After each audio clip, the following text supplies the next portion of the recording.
kind of sketchy. So what we're going to do is we're going to put these steel bands on.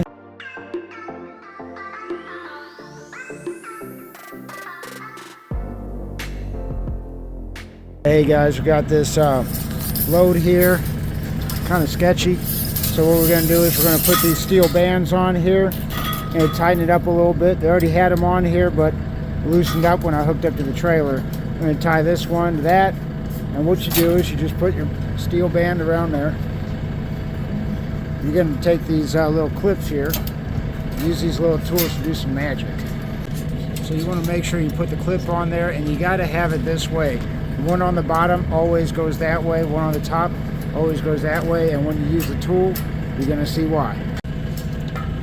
Clamp that tool onto there, squeeze it, and that'll get it really tight.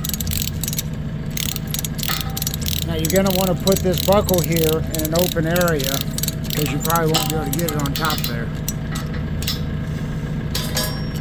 Or maybe you will. Hell yeah. You just use those crimpers to crimp it, and that's it. That's how you put on steel bands.